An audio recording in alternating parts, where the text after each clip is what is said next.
കണ്ടെയ്നറുകളിൽ ഉടക്കി വലകൾ നശിച്ചു. നൂറുകണക്കിന് മത്സ്യത്തൊഴിലാളികൾ ആഴ്ചകളോളം ഒന്നിച്ച് പ്രയത്നിച്ചാലേ മത്സ്യബന്ധനത്തിന് പോകാൻ കഴിയുന്ന തരത്തിൽ വല ഒരുക്കിയെടുക്കാനാവുകയുള്ളൂ. കണ്ടെയ്നറുകളിൽ ഉടക്കി നിരവധി വള്ളങ്ങളിലെ ലക്ഷങ്ങൾ വില വരുന്ന വലകളാണ് നശിച്ചുകൊണ്ടിരിക്കുന്നത്.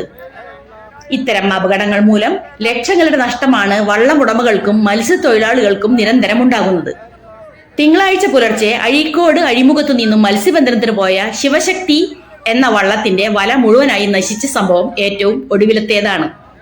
കണ്ടെയ്നറിൽ ഉടക്കി പിളർന്ന വലയുടെ അവശിഷ്ടങ്ങൾ വള്ളത്തിലേക്ക് വലിച്ചു കയറ്റുന്നതിന്റെ മൊബൈലിൽ പകർത്തിയ വേദനാജനകമായ ദൃശ്യങ്ങൾ സഹിതമാണ് ഫിഷറീസ് ഓഫീസിൽ തൊഴിലാളികൾ പരാതിപ്പെടാൻ ഒരുങ്ങുന്നത്. ഇതിനു മുൻപും നിരവധി തവണ പരാതിപ്പെട്ടെങ്കിലും ഫിഷറീസ് വകുപ്പിൽ നിന്ന് അനുകൂലമായ നടപടികൾ ഉണ്ടാകുന്നില്ലെന്നാണ് തീരദേശ മത്സ്യത്തൊഴിലാളികളുടെ രോദനം. അഴീക്കോട് ലൈറ്റ് ഹൗസ് കടപ്പുറത്തെ എടമുട്ടത്ത് വീട്ടിൽ രവിയുടെ ഉടമസ്ഥതയിലുള്ള ശിവശക്തി വള്ളത്തിലെ വലയാണ് നശിച്ചത്. ഇതോടെ വള്ളത്തിലെ 45 തൊഴിലാളികളുടെ കുടുംബം ഇനി ആഴ്ചകളോളം പട്ടിണിയിലാകും.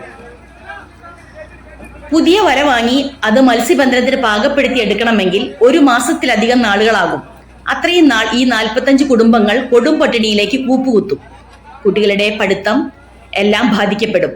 ഫിഷറീസ് വകുപ്പും ഗ്രാമപഞ്ചായത്തും കുടുംബങ്ങൾക്കും വള്ളമുടമകൾക്കും അടിയന്തര ധനസഹായം എത്തിക്കണമെന്ന് ആവശ്യപ്പെടുകയാണ്.